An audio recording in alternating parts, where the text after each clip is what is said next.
I'm coming to the end of my isolated quarantine experience here in Sydney, Australia. I planned for this trip meticulously for several months, and yet there are a lot of things that I've still learnt along the way. I came here knowing that I wouldn't know what hotel I'd be allocated to by the Australian government. What I did know is that there were things that I could control, such as how I feel and the kind of experience that I could create. So I wanted to talk you through a core element of that, which is about how I've utilised the space in terms of designing the room that was allocated to me, that I had no choice around. So this is what I'm calling the kind of behind the door scenes on day 13 of a 14-night quarantine here in Sydney. So let's start with the door itself. So this is the only exit and entry. I have no key to this door. I was escorted here by the army. I didn't have a choice as to a hotel or room or type or any of those things. So it was quite a mystery experience, as you might imagine. So I have upcycled some Christmas decorations just to add a little festive mood to my room.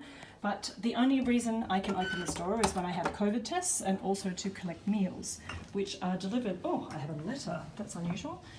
Delivered to me on this tray, and you can see my fellow quarantine inmates are all here, and there's a guard on every floor 24/7 making sure that we don't step outside of this carpet line right there.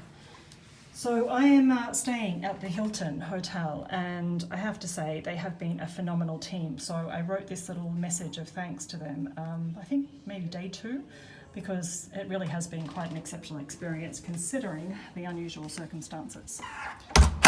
So here is my room. So I have redesigned the entire space, pretty much moved most of the furniture to give you a sense of how this all works.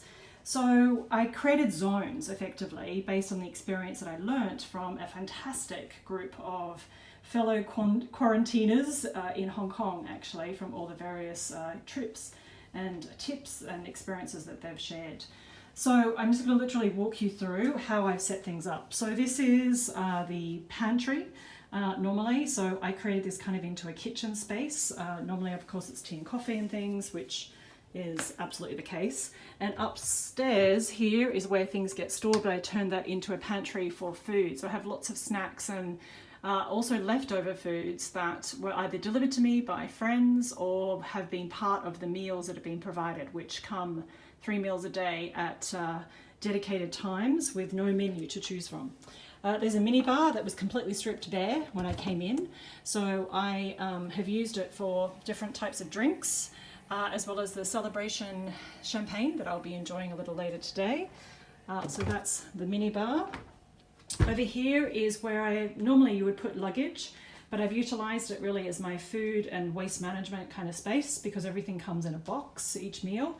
So I bring the box in and then I kind of sort it out. I've been doing a waste audit to get a sense of just how much impact I'm having during this time, which is a little scary. And these are all of the plastic containers that food has been delivered in over the so far 13 nights that I've been here. So that's kind of the luggage area. I've been running a little experiment to get a sense of how drying is the air conditioning. So this was a lemon. You can see how dried out it is after less than 24 hours. So you can imagine what that does to your skin. So something to think about if you're going into quarantine and being kept alive by air conditioning.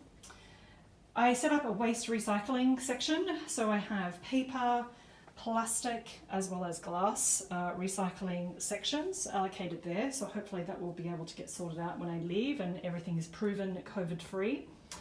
Bathroom, I am very fortunate to have a really nice bathroom with a bath, which is such a blessing because it's kind of turned into my laundry area, as you can see, which has come in very handy.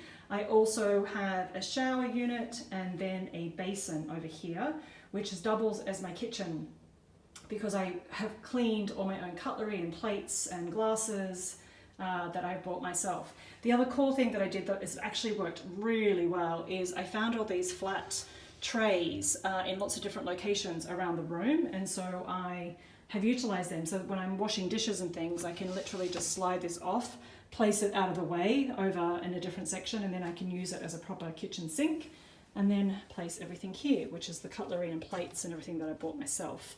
Although the hotel can also provide them, which is fantastic.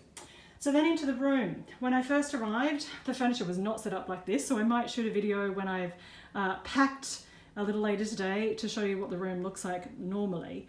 So I allocated this area over here to my energy zone, so this is where I've been working out.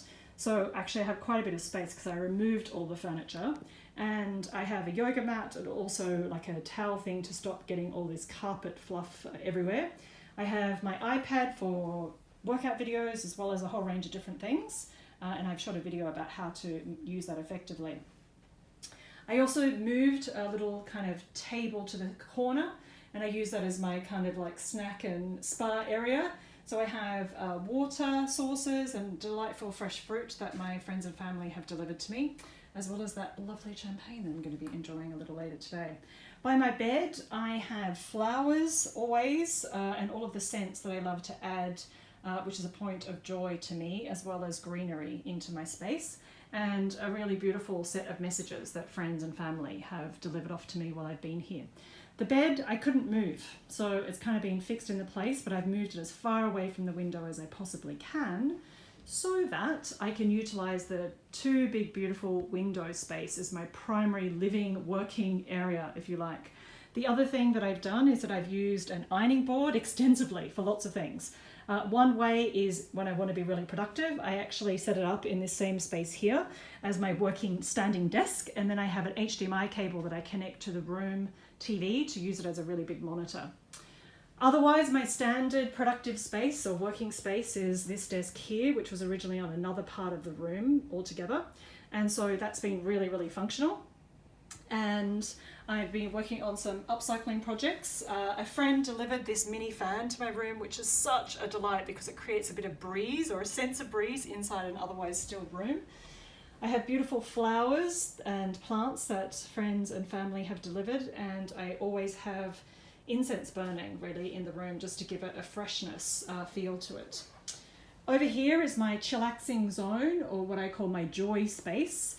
So this chair was originally another part of the room, but I set it up here because it has the most open view, a bit of greenery and some iconic buildings here in Sydney. So it's been such a delight to sit in this space, and these are all the various things that I brought with me as part of my sanity kit, which is weaving, books, journal, colouring, oil pastels, and colour pens and pencils, just to give me a bit of space. I've actually spent quite a nice time sitting here drinking my morning coffee and just overlooking Sydney and seeing what Sydneysiders are up to, so it's been really lovely.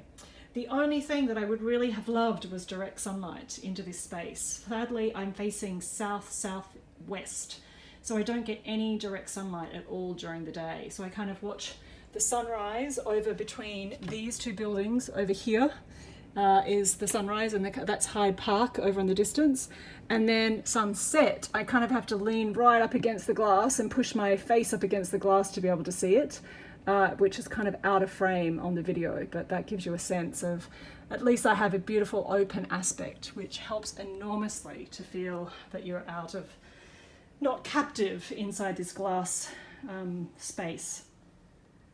So when I designed my time coming here in quarantine, there were 5 core pillars that I had identified as being important to me. So they are comfort, joy, energy, productive, and impact.